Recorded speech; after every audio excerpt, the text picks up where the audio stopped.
from the gums.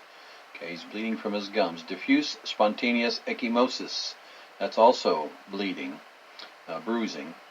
Mild fatigue, bone pain. Patient describes 6 months history of pain, localized to his right thigh, with extension to the posterior part of his right leg. Okay.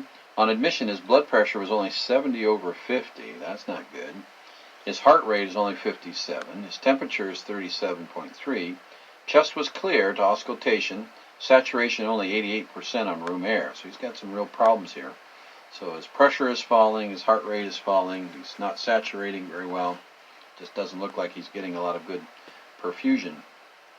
Hemoglobin is down for a male patient. His platelets are down. That all indicates bleeding.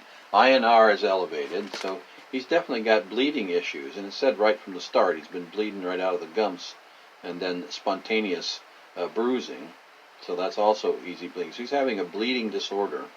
Now it comes down and says, which of the following complications should the specialist anticipate next? All right, well, we're thinking of a bleeding disorder. What do we got here? Critical illness polyneuropathy. Well, that has nothing to do with bleeding, so that's just having problems in all kinds of places related to your neurosystem. Ileus is just the inability for things to move through your GI tract. That's not a bleeding problem. Disseminated intravascular coagulation. Yeah, that's what we're describing here, so that's going to be the right answer.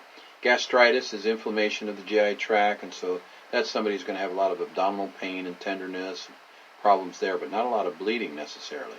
So the only thing listed here that's related to bleeding issues is letter C, or DIC, they call it, disseminating intravascular coagulation, DIC, and that is the best answer, answer C.